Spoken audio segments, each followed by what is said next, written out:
Hi, this is Cindy Wilson. I'm Tommy Stinson. Hi, this is Brian Bell from Weezer and The Relationship. What's up? This is Colony House. I'm Ariana and the Rose. Hi, this is Tony. And this is Miles. From Fastball. This is Guard. This is George Harris. Hello, this is Ian Beckles. Hello, everyone. This is Fernando from Moonspell. Yo, this is Max Foreman. Hi, guys. This is Pajamas. Yo, what's up? It's the Reach Brothers. You're listening to Cigar City Radio. Cigar City Radio. Cigar City Radio. Cigar City Radio. Cigar City Radio. Vocês estão a ouvir Cigar City Radio. Cigar City Radio. Cigar City Radio. City Radio. Cigar City Radio is sponsored by No Clubs and StateMedia.com. Find out about upcoming concerts in Tampa Bay by visiting StateMedia.com and tagging No Clubs on Facebook, Instagram, or Twitter. Use the hashtag #WeAreConcerts.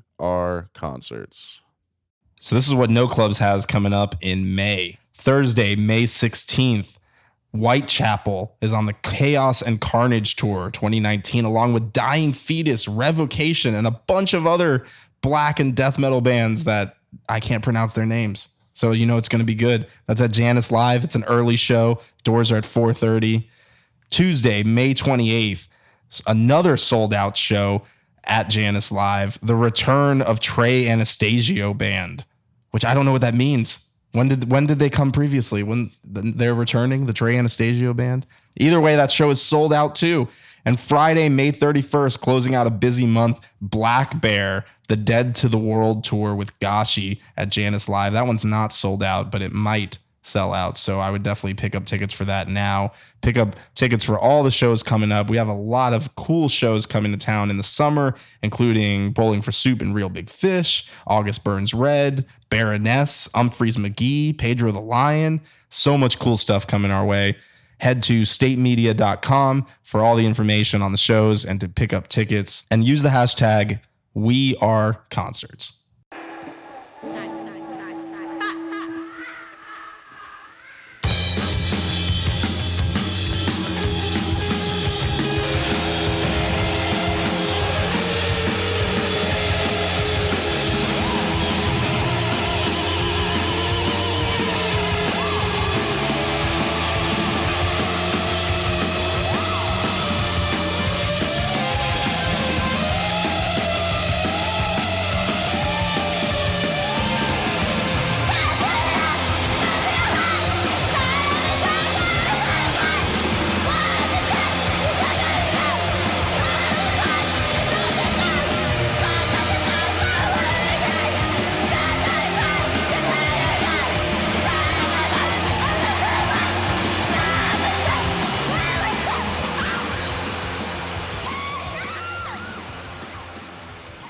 Welcome to Cigar City Radio episode number 100. This is the 100th episode of Cigar City Radio. I can't even believe it. The song you just heard was Too Many Knobs by Shark Muffin. It's off the EP Gamma Gardening. I'm your host, Randy Ojeda, and making the magic happen, the man who has said very terrible and horrible things that no one will ever hear for 100 episodes that we've had to bleep every single week, Mr. Jason Solanes. Scully is a goblin. See, exactly. 100 episodes of dealing with Jason Solanes has really, that's been the real feat, honestly. Yeah, that's true. It is. Yeah. It is true. Our guest on this episode is Andy Holt. Andy Holt is a writer of fiction, nonfiction, scripts, and satire. He is an editor at Hard Drive, which is the gaming and nerd culture section of the popular online satire magazine, The Hard Times. But most importantly, Andy Holt is one of our best friends ever. We've known him for a very long time. He was a groomsman in my wedding, and he's just been a part of our lives forever. You know, we played in bands with him, and you know, Jason and I talked a lot about who we should feature as the 100th episode. Definitely, Andy. Yeah. Well, you know, we were thinking about going for some big fish, you know, because for our 50th episode, we had Tommy Stinson from The Replacements, you know, so I don't know. I guess Andy's kind of a step down from Tommy Stinson. But what's really cool about it is, you know, after 100 episodes, we're featuring one of our best friends ever. And that's really special, and that's really cool that we can do that we have this platform where we can sit down with a friend of ours and shoot the shit about the stuff that he's up to. And for some reason, you're going to listen to it. I don't know why. I don't know why you're still listening to this. 100 episodes and you're still listening to Cigar City Radio? Sorry, guys. Yeah. What is up? What is up with that? Either way, we're really, really stoked that this is the 100th episode.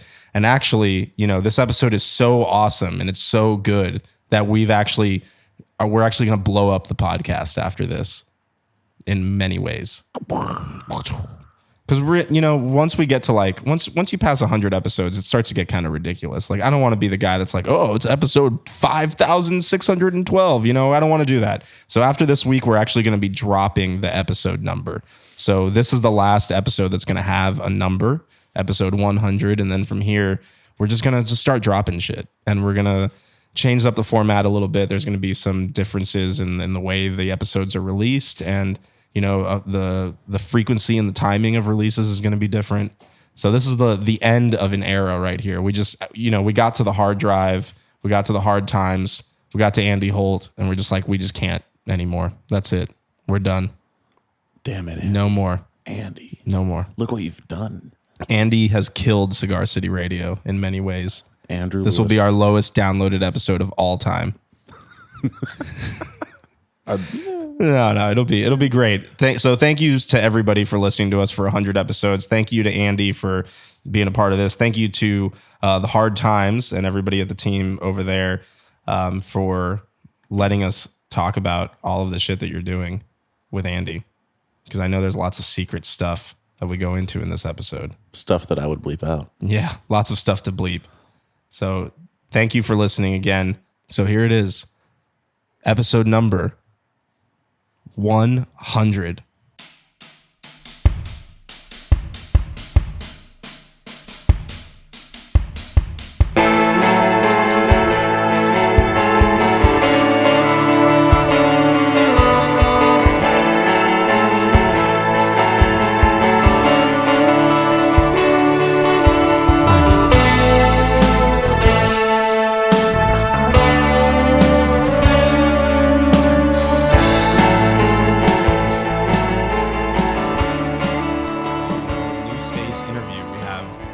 Best friends, one of our homies, somebody we've known for a very long time.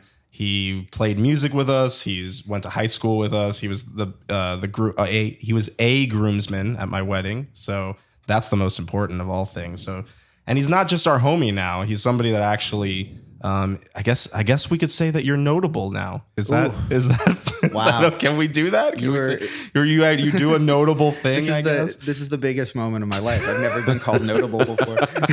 Well, you're worthy of having on the podcast Thank you. now. Thank yes. I'll never forget But when before, you told me I was good enough.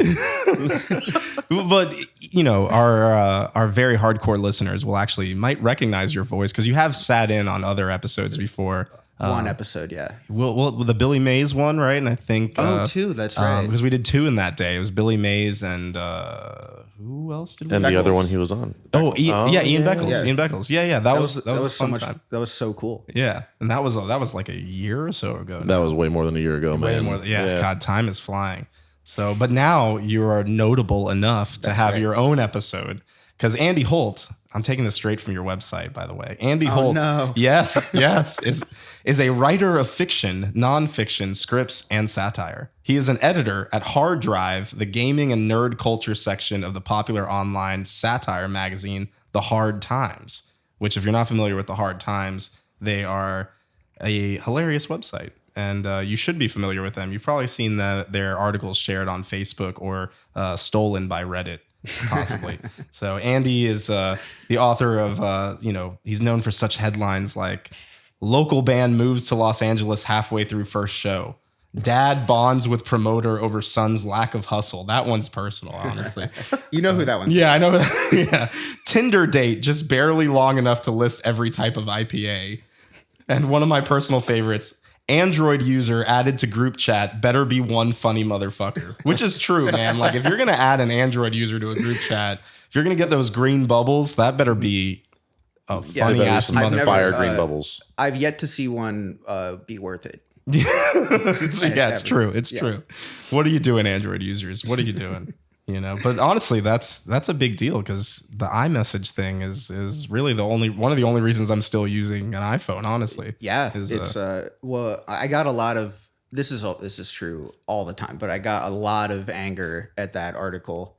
I'm sure. As you would know, Yeah. the consumer technology people are very opinionated and very easily angered. I can imagine. So there were a lot of really mad Android users, and I bet they weren't funny. Their comments weren't very funny. So you wouldn't add them to a group chat. Yeah, right? they were just really mad. Someone said I was classist. I was Okay, being yeah. mean to poor people. Yeah. Even though you can buy like a used iPhone. Yeah, or you can buy an expensive really Android. expensive too, Android. Yeah, those Samsung phones are crazy. Yeah, it's not. But yeah, whatever. I mean,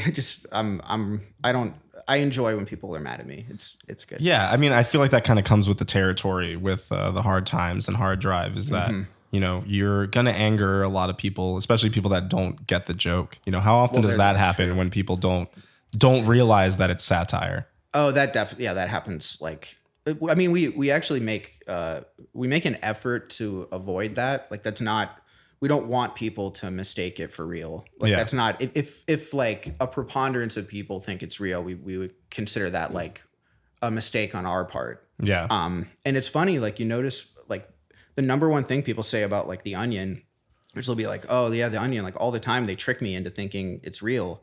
And like to like satire writers, that's not a compliment. Yeah, that means you failed as a satire writer. It'd be like if you did a stand-up set and then someone was like, man, I really liked your stand-up set. It made me really sad. Like, like it's not, you know, you don't want it to not be, you don't want it to be like fake news basically. Yeah. You know? But yeah, like sometimes like you're always going to get people that don't get the joke or get mad or whatever. And that's, you know, that's fine too. Like we don't mind, like when people get offended, I don't get mad that they're offended. That's their reaction. That's a legitimate reaction. Sure. They're allowed to be mad. Yeah, you can't control that. Yeah, and they're allowed to be mad. I don't consider it my job to argue with them or say that they're wrong. Like maybe they're right. Maybe we shouldn't have run that article if they're mad about it. Yeah. That's life. We're already like on to the next one and you just do your best. Yeah, that's true. That's how it goes. Man, the hard times thing is just crazy to me though, because I can proudly say that I was one of the first Hard Times readers, you know, like I was like one of like the first 100 people to like it on Facebook, you know? Oh, no way. Yeah, for sure. Cause I knew it's like 300,000 people now. Well, now, but back, I'm saying that's cool. Yeah. But back then, so like I knew Matt Sainecombe. Well, I guess I don't even really know him. I don't think anyone knows him, you know? I mean, like, I know. Yeah, I know. A little bit. Yeah, right. But I just knew him through, he was the music editor at, the San Francisco Weekly, I think. SF Weekly. Yeah, the SF Weekly. That's where he started. So he was the guy that like when one of our bands would come to San Francisco, like I'd email him, you know, for show coverage and like, you know, just get, you know, whatever, you know, any kind of coverage that we could get or, you know, send somebody out to the show, whatever. Mm-hmm. So I would email him, you know, pretty regularly when we had bands in San Francisco. And somehow just became Facebook friends with him at some point. I don't know why. But then I started seeing him sharing these Hard Times articles. You know, like when it first started, he was sharing the original posts. And I thought they were really hilarious, you know, but it was like, oh, this is just like Matt's thing or whatever, like his personal blog or whatever it is, you know? It kind of was. Yeah, it really was. It was him and Bill. His co-founder. Yeah, right. So I started seeing him sharing the articles and then, you know, every time he'd share them, I thought they were hilarious. And then all of a sudden I started seeing other people sharing the articles, but it was like people that didn't know Matt, you know, like they wasn't because of Matt. It was just like all of a sudden, like random other people in the music industry and just friends of mine just started sharing all these Hard Times articles. And it was like, all of a sudden it went from being this little thing to like this thing, you know, like what it is now and what it's grown into, you know? And I think for me, you might have the actual data to support this, but like for me, I feel like what broke the ground for Hard Times was that the grumpy sound man video with Ryan Long, who's Ryan Long is hilarious. Yeah, I'm sure you know. We've done a few videos with him. Yeah, that was the sound guy thing was actually my first exposure to Hard Times. Yeah, I think it was for a lot of people. You know. Yeah, the whole thing. What I always remember, the funniest line for that was when there's like the vocalist is saying, could you turn up my voice in the monitor? up a little more, and the sound guy is nodding like, is this good? Is this good? And you see his hand and he's not touching the knob. And then it cuts to him doing like a testimonial, and he says, I've never turned up the vocals in a PA ever. Like, it's so, I mean, that's the kind of stuff that made the site take off, is that like, you don't, like, it's sort of counterintuitive sometimes, but like being more niche gets you a bigger audience. Yeah. Because people want to recognize themselves in something. Sure. And like the internet's so segregated now by interests that like you don't have, there is no such thing as mainstream comedy anymore, really. Yeah. Like you're not going to find, the good comedy is not going to be something that everybody gets into, because it's too easy to find stuff that's about your interests. Right. If you're a punk, you want to see stuff about punks. Yeah, for sure. So yeah, like it kind of, that video took off, I think, because it was just an actual, I mean, we were in a band together for a long time. Yeah, and we experienced a lot of grumpy sound guys. Like it's a very recognizable thing. Absolutely. And so, yeah, you like see yourself in it. And yeah, that's what made me a fan. Yeah. And I think that was the first video where I was like, okay, everybody I know is sharing this thing now, Oh yeah. That was like, that was to me where like, I guess the hard times kind of, crossed over, if you will, right, to like, slightly more mainstream, and at least within our scene, Yeah, for sure. It really like, it's funny that you were around that early, like before I knew about the site, because like the way Matt tells it is like him and Bill started this thing. They're both punks. They weren't trying to start a company. Yeah. Like they're, DIY guys. Like they were just like, they thought it'd be cool. I haven't even talked to him about where the first idea came from, but like he was saying like him and Bill were doing these articles, and then people started emailing them wanting to write for the site. Yeah. And they were like, okay, I guess. Like they took on some writers. Like they didn't go looking for them.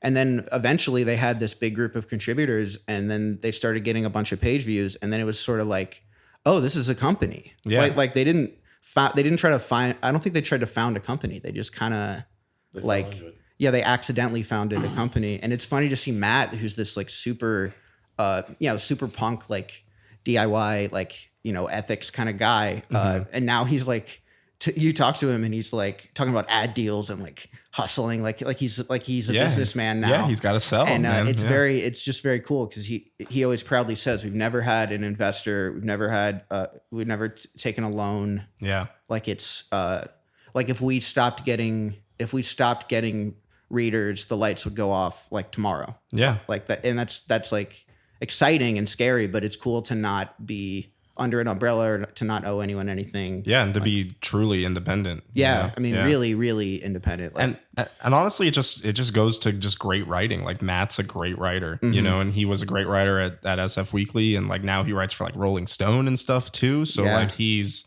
at its core, I think that's what separates the Hard Times from some of the other satire sites, is that it's still like really good writing. It's really good at what it is.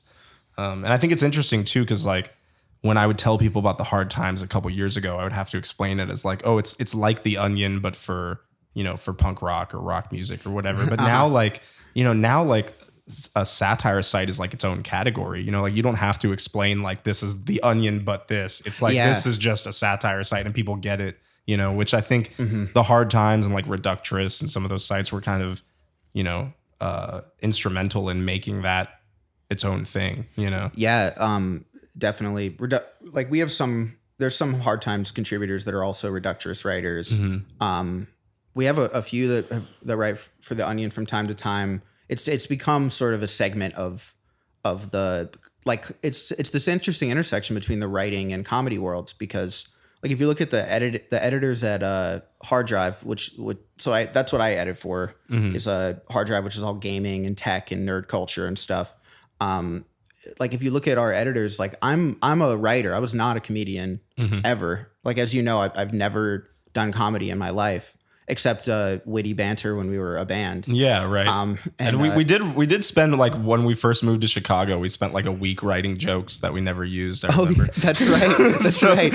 Yeah. And we used to do those like sort of comedy routines in front of our high school. Yeah, well, you did do that. Yeah, every now and then. Yeah, but yeah, you're not a stand-up. No, and I'm not. I'm just not a comedian, like, at all. But the other three editors are all I mean, they're obviously writers, but they're all from a comedy background. And satire is a cool way to kind of merge those things. Like, you can bring different skills, and you can come at it from different directions. And like the early days of Hard Times, they always say like they didn't even really have writers or comedians. It was a lot of just punks that were like that found out they were funny because they wrote for the Hard Times. Like it's a cool little segment, and it really is all owed to the Onion, because the Onion invented it way before all these other sites. But it's kind of cool to have these sites like Reductress and the Hard Times and stuff that on a good day we go like toe to toe with the Onion. Yeah. Like there are days when we have an article that kind of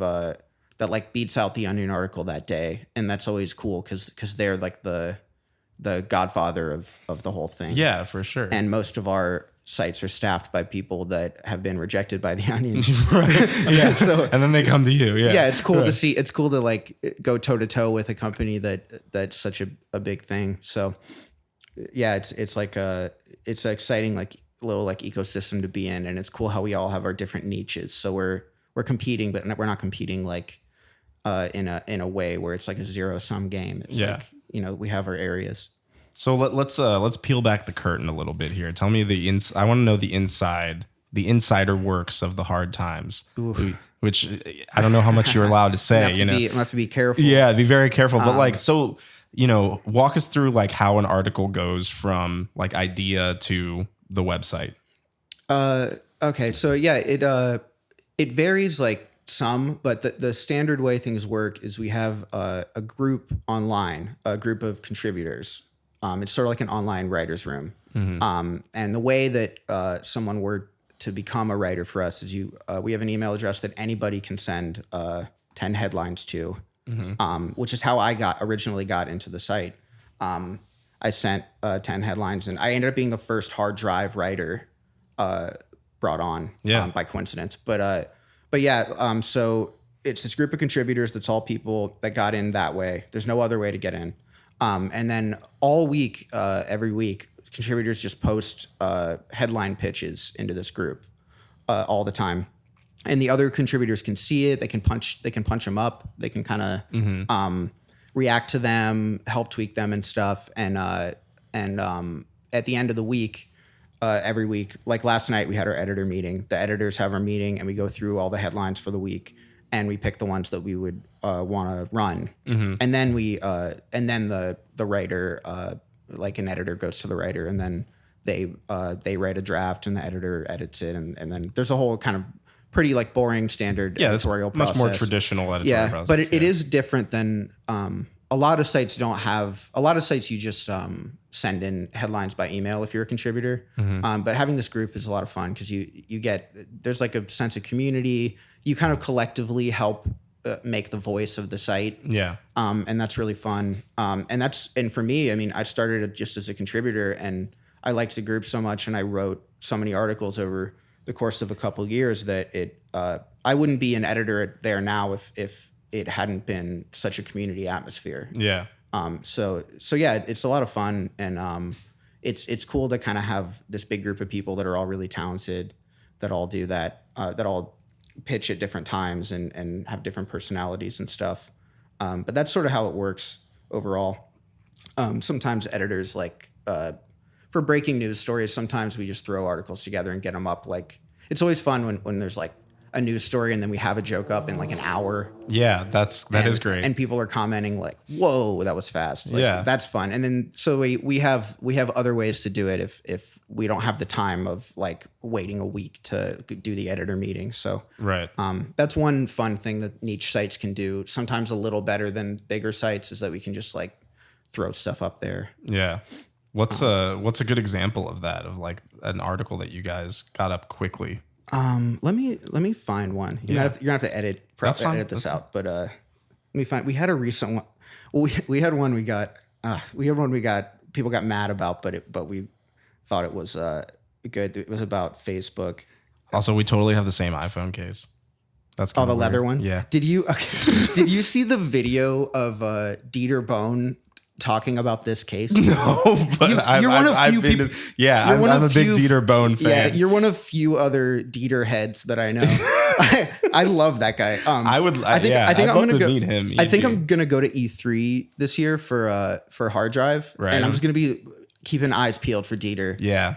I'm sure he has other mega fans, but from the Palm days, you go back man, further from than me. From Yeah. precentral.com. Yeah. But I remember it's because of you that I know who he is. But I just remember when Apple added the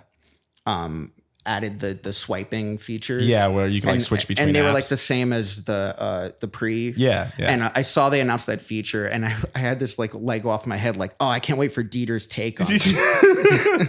And actually that's something that since I've become a hard drive editor, I've gotten more into, where we like try to do more tech stories, because consumer tech is part of nerd culture. And people, as you know, if you read The Verge or whatever, there's like huge communities of people that are like as into consumer tech as people are into comic books or sports or whatever. anything. Yeah. And I'm a little bit like one of them, you know, like I'm really into that. Like I just get a new iPhone when my old iPhone breaks, but I like to follow like just kind of whatever new thing comes out. Like it's almost just kind of a unstressful thing to, like, you know, like the world's falling apart, everything's terrible, but then you can read an article and be like, oh, the new Huawei phone has like a night photo feature, right. or like oh man, like I'm hearing about like screen quality problems on the Pixel. This is going to be interesting. Like it's like, but really it doesn't matter at all. The fun part is it's drama. It's like a soap opera. It is, and it doesn't matter at all. Yeah, like if Samsung makes less money this year, it's right? It really doesn't matter. For, you know, $500 billion company or whatever. Okay, so we did one example of a breaking article we did was so when there was that obviously very tragic shooting that happened, where and the guy was like he like streamed it on Facebook. Okay. Remember, like there was like a Facebook Live video of this. Yeah. Like, unfortunately, tragedy. there's a lot of shootings, so I don't particularly remember. But yeah, I think this was the Christchurch shooting. Okay. But yeah, there are a lot. Like, and we generally don't like, we don't try to do jokes about tragedies. Like, it's not like right.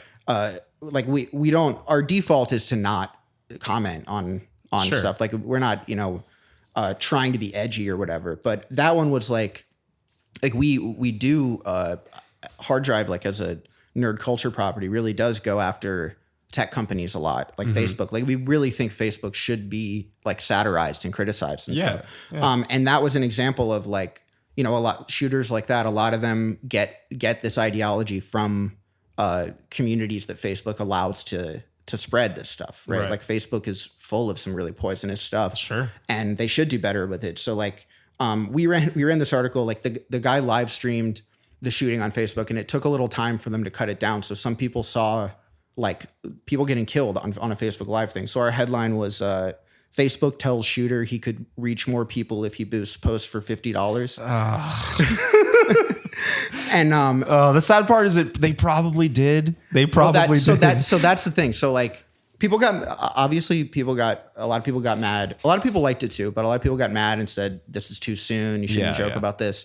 And again, I don't argue with those people. That's a real feeling that they have, and it shouldn't, like, them having that feeling isn't it's not my job to say they shouldn't feel that way or that they're wrong. Yeah. But our point of view for why we did that article is that in a moment of, like, a tragedy like that, like, that headline is, if you really look at it, it's very much about Facebook. Yeah. It's about how Facebook is complacent in these things happening. And a lot of people saying this isn't the time for that and stuff. Like, I think that is the time for that. I don't think a company like Facebook should be allowed to hide behind being like, well, this isn't the time. We should all be mourning. We shouldn't be pointing fingers. It's like, we absolutely should be pointing fingers. Yeah. I don't think people should be able to say, like, we should wait until everyone's forgotten about this before we talk about it. Yeah, because there's going to be something else that happens. Exactly. Like, nobody's ever going to forget about it. So, but yeah, that's an example of one where we, like, it went up right to, like, really quick during a time when people were still really upset and stuff. But we just figured, like, the time to go after people that are complacent in something is the time when people are already upset. So it's like that's an example of, like, it something that smaller satire sites can do a little better because we don't have to run that article through a big long editorial process. It's small enough that if all the editors are in the room and we all say let's do it, we can have it up like right away. We don't have to we don't have a parent company. We don't have like a, Right. You don't have to answer to Vox or something. Yeah, exactly. And at the end of the day, like that article did, I mean, it sparked a lot of reactions, but it did well. It was everywhere. People, a lot of people, and we got a great little tag on it because Facebook offered to boost that post.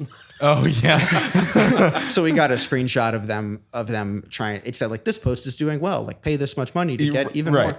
Yeah. So we were just sitting there hoping they would do it, and they did. So we got a screenshot of that, and that was just chef's kiss. My favorite thing that Facebook does now is when you don't post on a page for a little while and it says you haven't posted in this page in a while, your 1,300 fans or whatever are waiting to hear from you, and then you go and you post and then it's 12 people have seen this. It's what the hell? What happened to the 1,200 fans that were waiting? Why didn't you show it to all of them? Yeah, I mean, this isn't something I would want to get into too much, but the behind the scenes of having a Facebook page that is liked and followed by 300,000 people, the amount of sway Facebook has at the snap of their fingers over the health of a website is really, I mean, I'm trying to think of a better word, but it's absurd.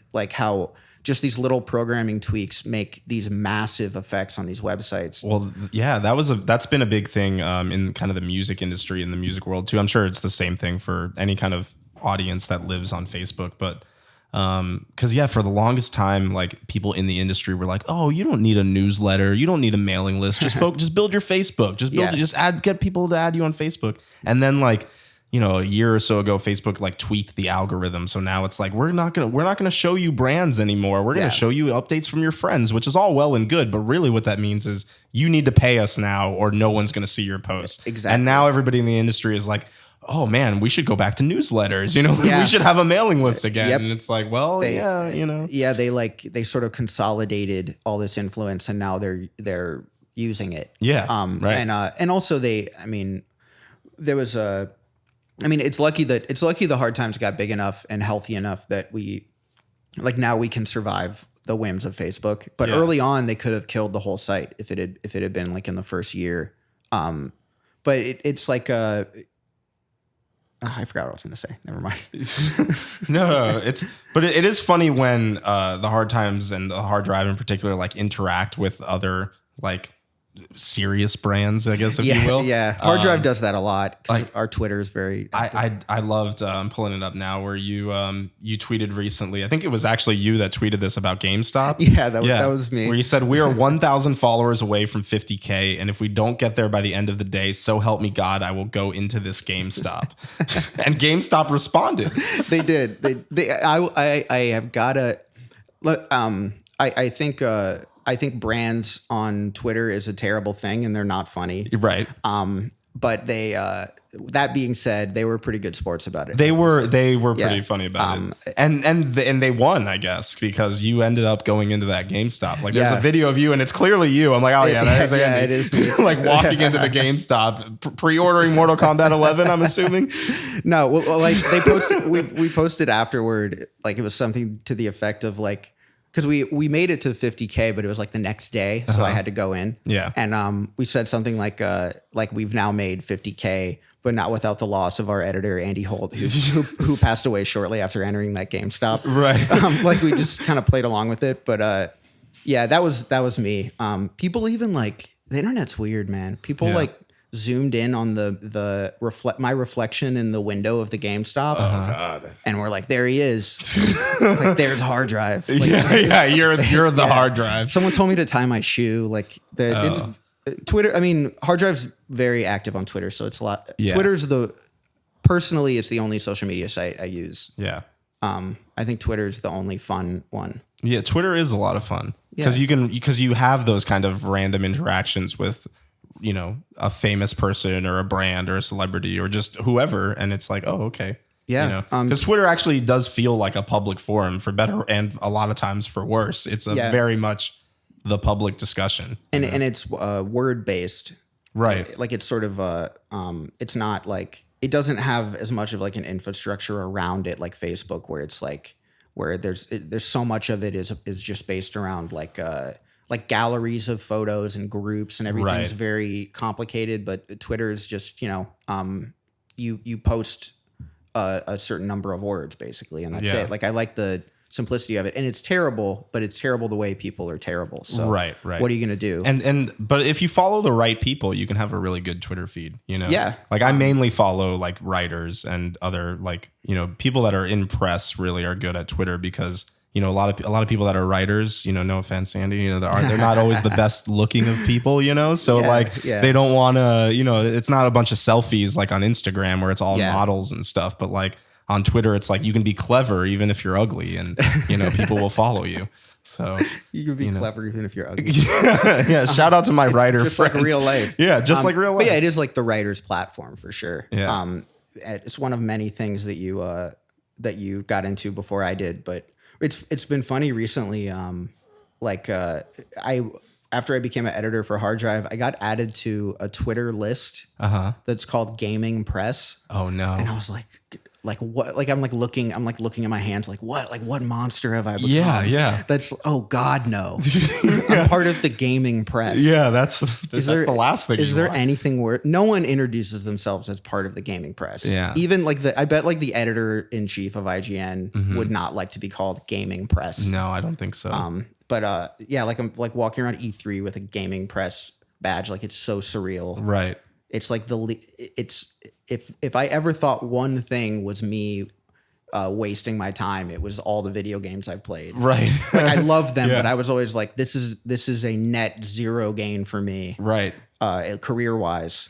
So the idea of writing about, like making jokes about games, like in a professional capacity is like, I couldn't think of a more absurd thing. Yeah. And it's great. But no, it is great. And we love it. It is great. And honestly, like, let's get a little personal here. Like, I think this is great for you, like just, because I mean, as long as I've known you, like you've wanted to be a writer, like pretty much your whole life has been building towards that. Like, it wasn't like, it wasn't like you went to school for finance and then was like, fuck it, I'm going to be a writer. Totally. Like you studied English at Wake Forest, right? Like you got your MFA, like you've been a writer, and now like it sounds like that's what you get to do, is you get to write most of the time. I mean, correct me if I'm wrong. Yeah, but, no, it's true. I don't, it's funny how like when things like aren't going well as a writer, you're constantly thinking about how you want to be one. You want to be a writer. You want to write more. Yeah. And then once it starts, once they started being an editor, like once it starts going well, you don't even notice that you're doing it now because you're busy. Yeah. Like I don't even I so rarely stop and I'm like, this is cool that I get to do this, because it's always the next thing. It's just chaos. You're just trying to get stuff out there. And that's great. But it's so funny. Like all the time I spent thinking about what kind of writer I want to be was like, all added up to very little. It's just what you do. Yeah. Like I would want to be a fiction writer mostly. And I was a bit, like I published some short stories, but I wrote a novel manuscript that like a few agents asked for, and I sent it to them and no one picked me up. And it like, I didn't really send it around much after that because I didn't think it was very good. And I still have it. Maybe I'll do something with it. But I was kind of like, well, I guess that's it. Like I tried to be a writer and I couldn't do it. Or I didn't feel good about it. And in that time, just to kind of keep myself going, I was writing for the Hard Times as like a fun like hobby. Like it was sort of it didn't feel like writing. It was so different from all the formal stuff from like MFA programs. Like we're writing articles about like Waluigi's dick. Like it's just so silly. And I'm not a comedian, so it didn't feel like a part of any career thing. And I was just doing it to stay busy. But then over time, I was writing dozens and dozens of these articles. And then I ended up, becoming an editor. And it's like, it's so funny that the thing that in my head, I was like, that's not writing. Yeah. That's fun. Like I'm doing all this serious, I'm trying to be a serious writer. Right. Capital S, capital W, serious writer. And then meanwhile, I'm doing for fun what turns out to be the best career thing I've ever done. Like it kind of, I mean, I don't know how to turn. I'm not big into like advice. Like I don't take advice well. No one takes advice well. I don't think. But I do think like one thing I learned from that is that like it's like trying to create a plan for yourself doesn't make a lot of sense.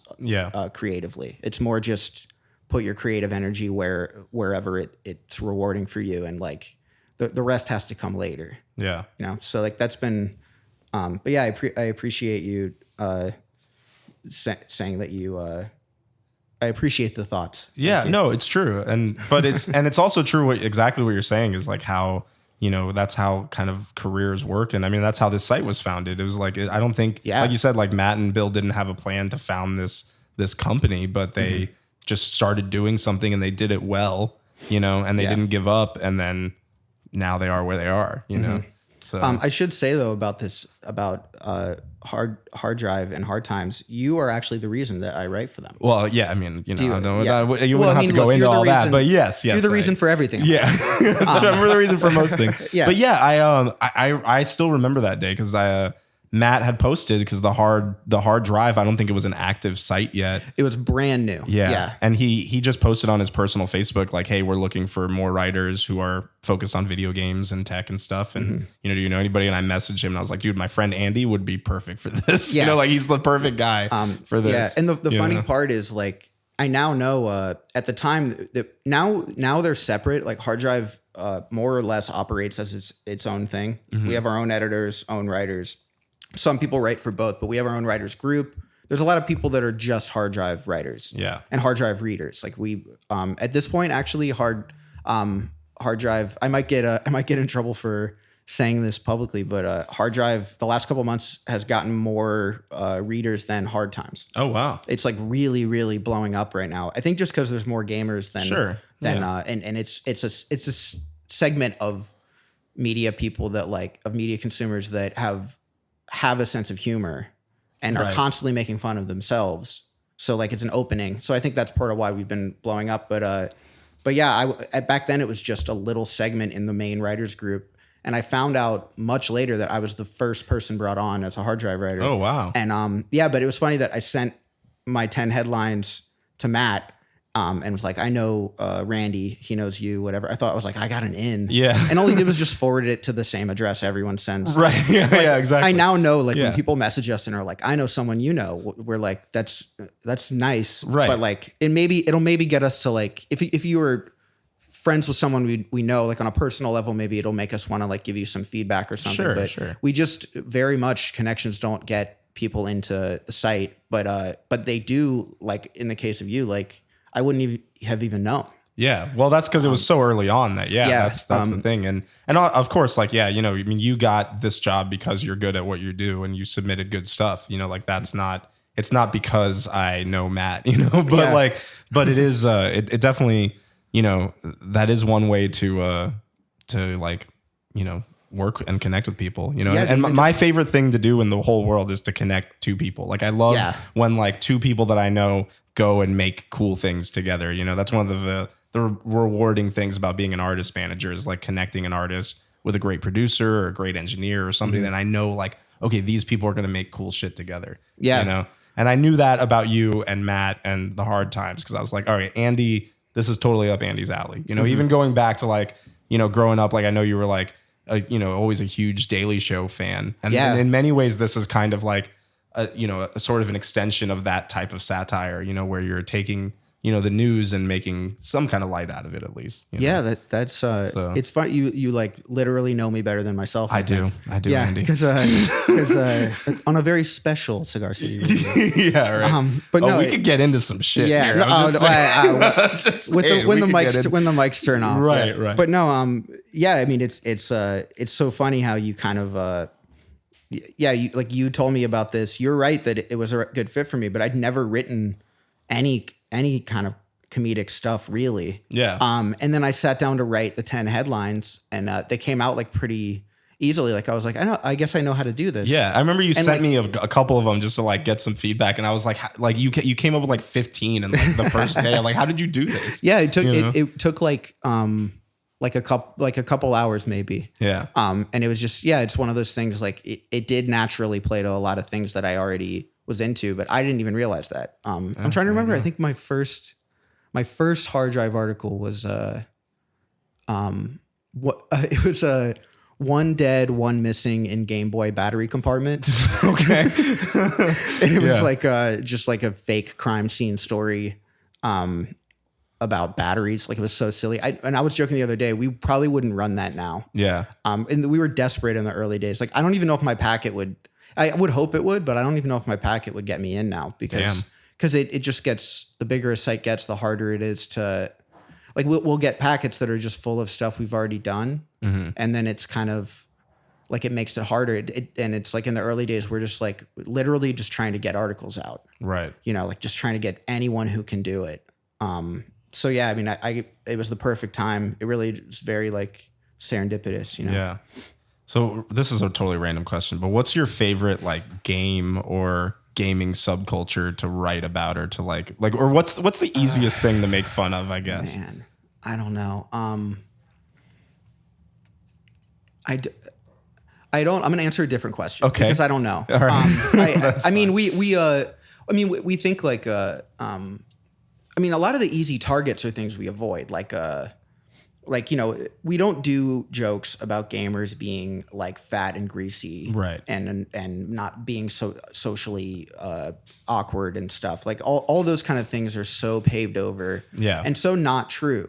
Like almost every the secret of gamers is that there aren't, like, everyone plays video games, right? Or not everyone, but in our generation, it's more unusual to never play any video games, right? Like mobile games, like Switch, Xbox, like old N64 games, like gaming is just a thing all kinds of people do. So the old like gamer stereotype we kind of avoid, but that's very easy to do. Sure. But I think Nintendo we've had a lot of success with Nintendo because Nintendo already has such a sense of humor, and it's so silly and cartoonish that like we have a lot of fun with that because it doesn't ever come across mean because it's just silly. Like Waluigi is like our mascot. Yeah, I feel like you could make articles. You could have a whole site that's just about Waluigi. Yeah, there was a time we had to post in the writers group, like, we're taking a break on the Waluigi pitches, guys.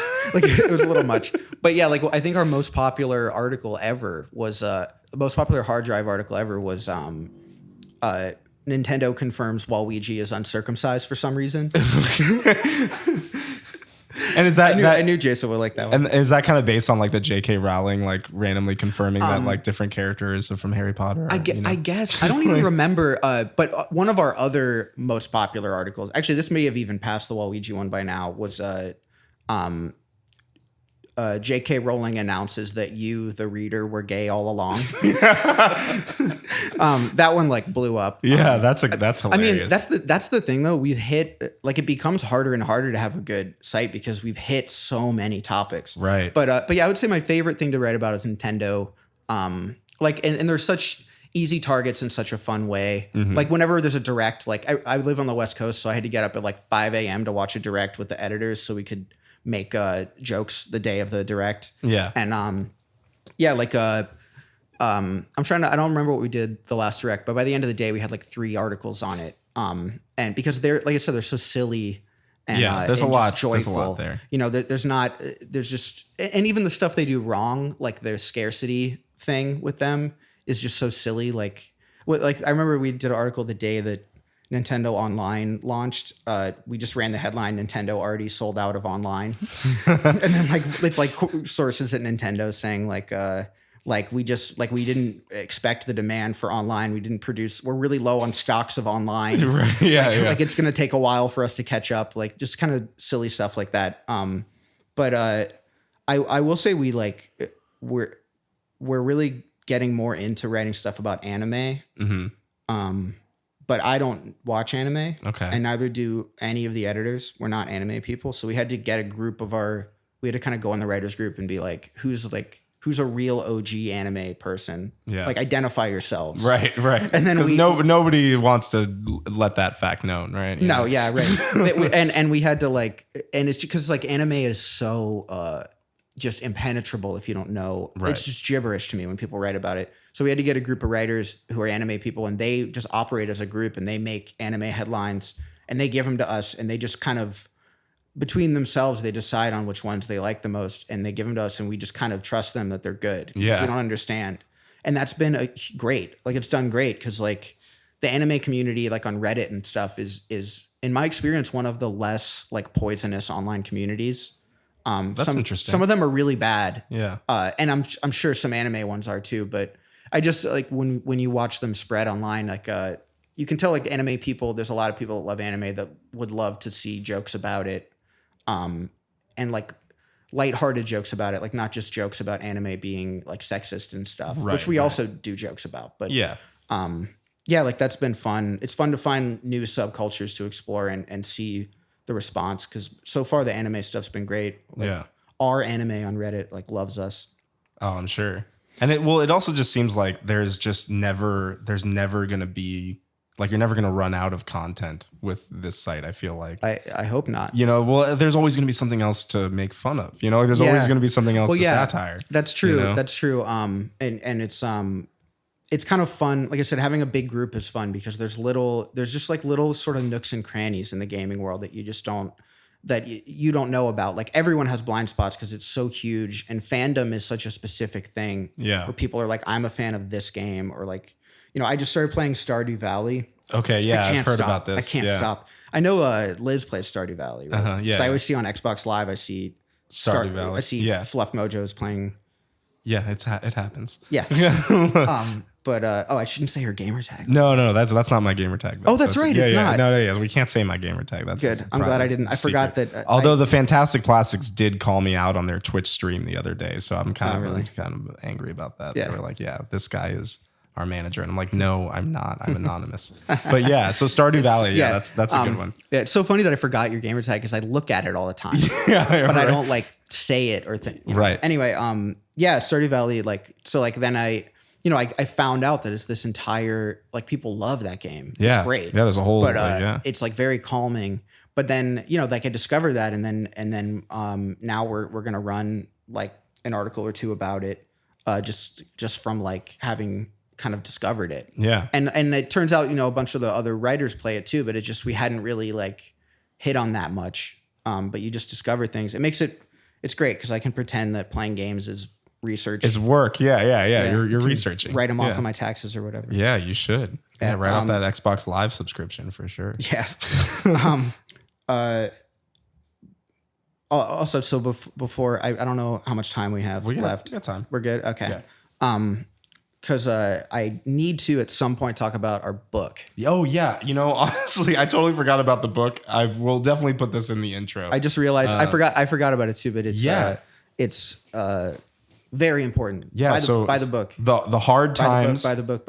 So the book is called The Hard Times: The First 40 Years. Yes. And you can pre-order it now. It comes out October 29th, 2019.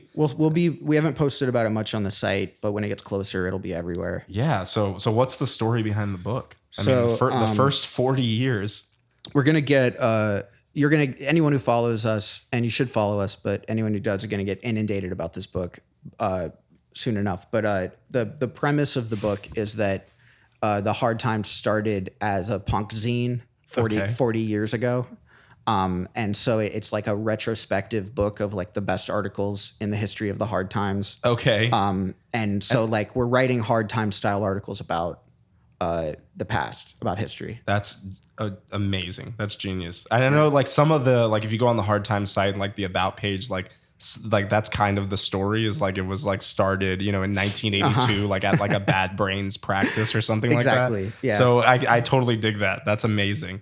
Yeah, and it was fun because we could like I have a few articles in it, like most of the writers do, and it's like it's cool because we like I didn't edit the book. That was Matt and Bill and Chrissy, who are like brilliant. Like they worked their asses off on it, but it was just cool because we already have this structure in place for writing Hard Times articles. So it was a very easy switch to flip to make us just start writing Hard Times articles about things in the past. Like we were able to kind of already do what we do best, but do it in book form.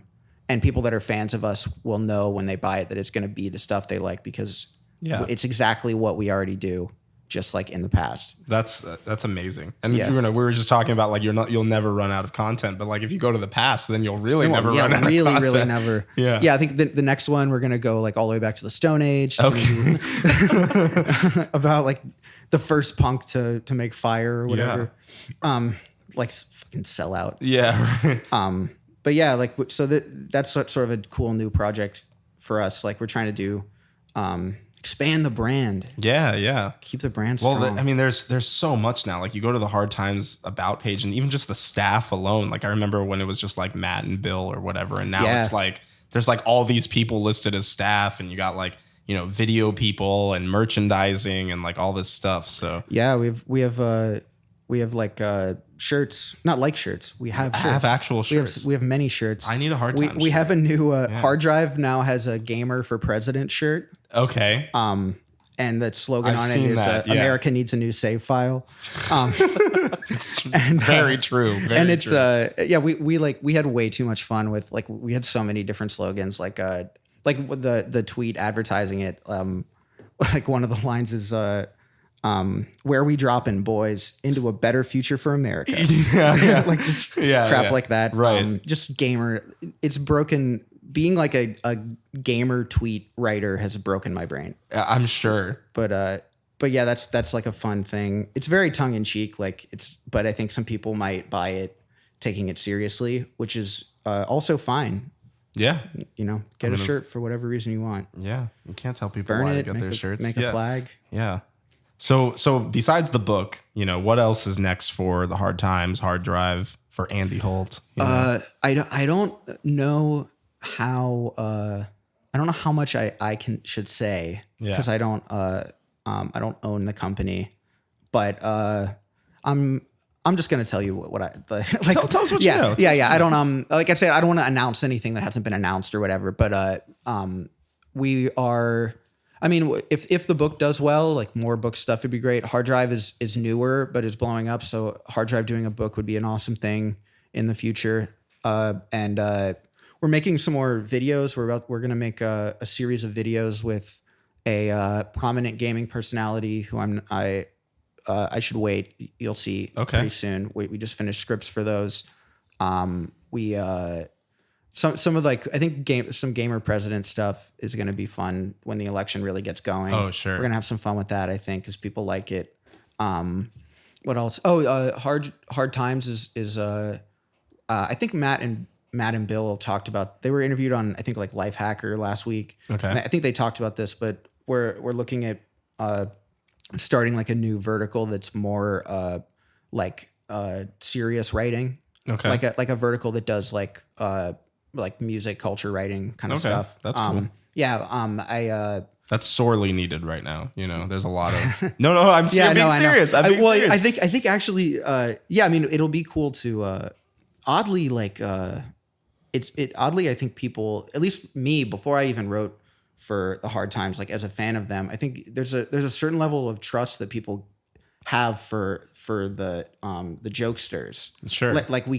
You kind of earn a certain you earn a certain cred by basically like pissing people off. Like pissing people off is like our what we do day to day. Like is just attacking people. Well, so like it when you see an article from us, it's not going to be motivated by trying to impress anyone or by or sucking up to anyone. Yeah, because we've burned every bridge you can burn. Sure, yeah. There's nothing behind the scenes. Well, it also shows like if you're talking about indie cred here, like it shows your cred because to satire something you have to understand it and know it. Like you have to know the culture to make fun of it. Absolutely, true. So I think that's part of why people like trust a joke news site. We're all fans. We're all like Hard Drive is we're gamers writing about games and we love games and like that's why we make fun of them. Like I make or even like some of the funniest stuff. I think some of my favorite stuff I've written is very much making fun of me. Like the target is me. Yeah, like the dad bonds with promoter over son's lack of hustle. Like I totally get it.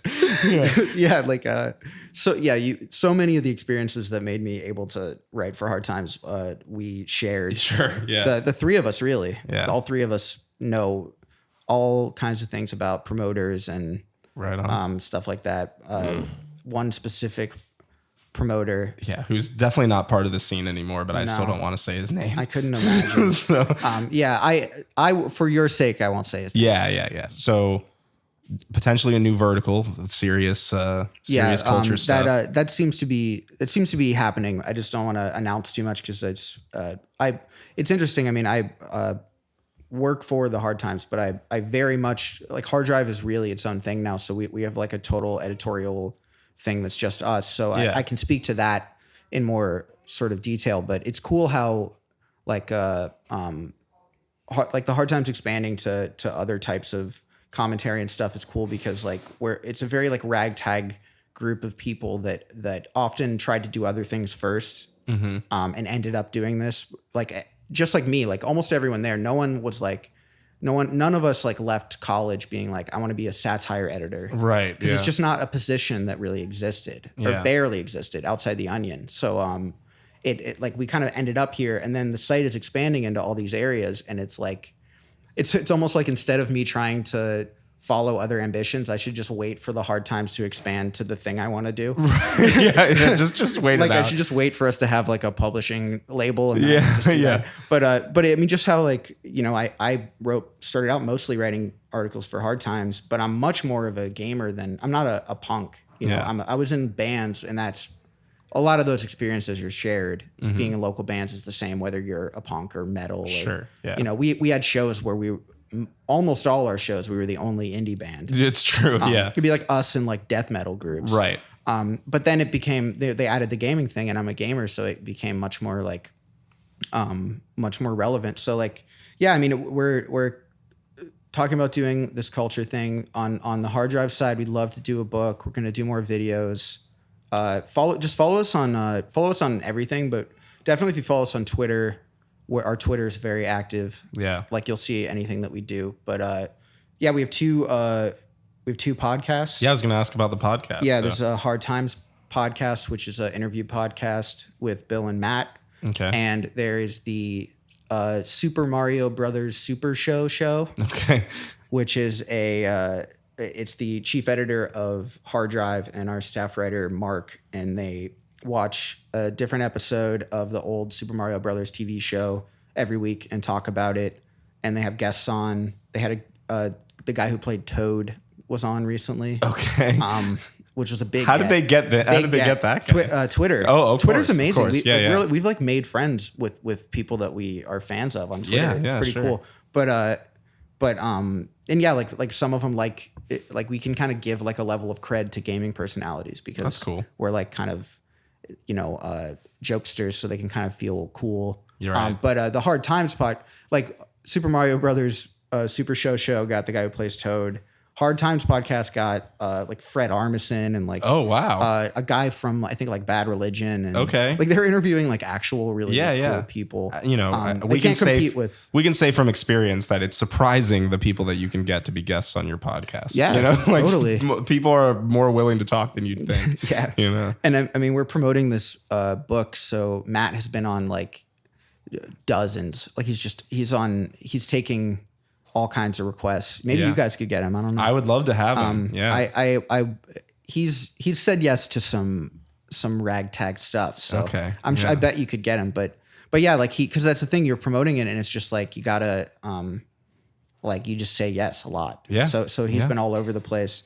And it's cool. Like it's really like been surprising. The Hard Times has a lot more goodwill than I expected when I started with them. Like people like not obviously most people haven't heard of us, but when they have, they like get excited. Yeah. Well, I think that's one of the cool things to see is like, I used to have to explain to people what the Hard Times was. And now, you know, we're just talking with Andy, who works out of here as well. And another Andy. And I mentioned the Hard Times and right away he's like, oh yeah, I love, you know, and he mentioned like 2 or 3 headlines that like he loved, you know? Yeah. And that's really cool to see. Yeah, it is. I was a fan I really like, I'm very lucky to be working with them. Like they're brilliant. Matt's brilliant. Bill is like they're all like I'm amazed. Like it's easy for me because I came in and it was already built and it's great and I can like contribute whatever I have to contribute, it's great. It's great to be able to contribute it. But I'm amazed by what these guys pulled off. Sure. Like I can't. I mean, you two also like starting a business is like I can't imagine. It's definitely not. It's not as fun as it looks. You know? So, I don't think it looks. I don't think it looks. Fun. I don't think it looks fun. It looks hard. Well, that's one of the things that Jorge, the CEO at Symphonic Distribution, has told me before, where he says that everybody wants to be a founder, but nobody wants to be a CEO. And that's the key. You know, it's like everybody wants to come up with this really cool idea in this business and be a founder, but like to actually like build the business is the hard part. Yeah, you know? I mean that's the thing. Like, I think I already said this a bit, but Matt is Matt founded the site and he's this really creative guy. But he's still like editor in chief.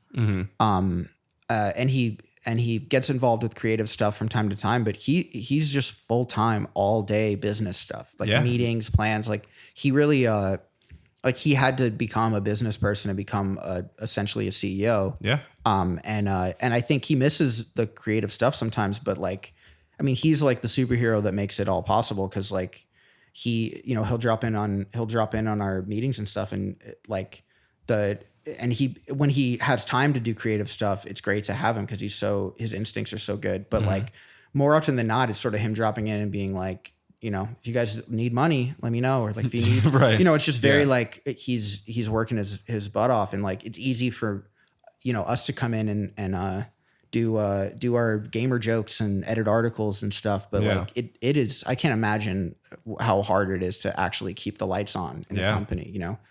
So I can't, when I talk about Hard Times and Hard Drive and say like we're doing something or whatever, it's like, that's easy for me to say because I'm just doing my little thing. But like, what they do is it amazes me. Like I'm sure some radical percentage of satire sites don't even get off the ground. So I mean, most sites, period, don't get off the ground. You know, so I mean, as far as Hard Times goes, like he would if you ever get a chance to talk to him on here or whatever, like I would be curious to listen to that interview because I don't know how he did it either. I would love to know too. Yeah, I mean, I know him.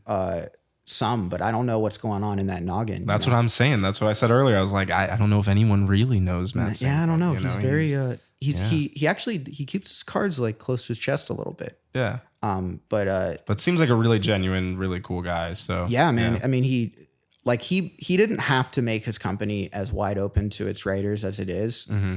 I mean, you even as a contributor, he'll answer your email, he'll talk to you, like he's there and he does not have to be. Yeah. So like, he made a point to make the Hard Times a place where people can grow and get better. And that's the only reason I work for them now. Yeah. I mean, I didn't, I literally just came in and started writing some headlines and slowly kind of got involved. And they like, I really would encourage anyone, you can find it on our website, but anyone who wants to write for Hard Times or Hard Drive, we have an email and literally anyone can send 10 headlines.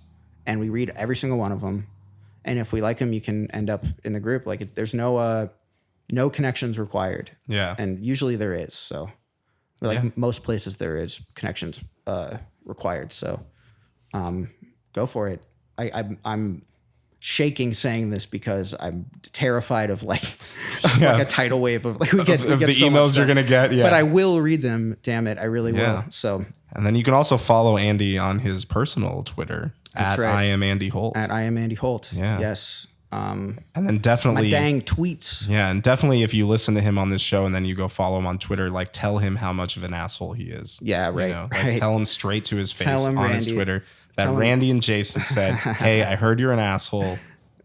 Fuck you." This is how. That's how we make love. It's true.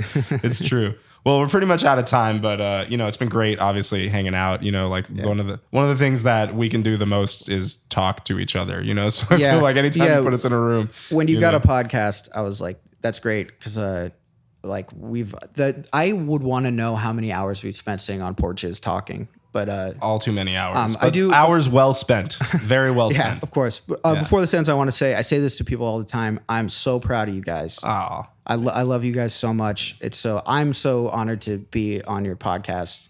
I'm amazed by what you guys do. You keep Tampa strong. I love Tampa. We try. I love you guys. So thanks, and I'm proud of you. Thanks, man. Well, we're proud of you too, and we're glad We love you immensely. Yeah. Oh, and we're glad that you're notable enough to be on our show now. You know? All right, let's take this in the back. Yeah, you want to go to the independent?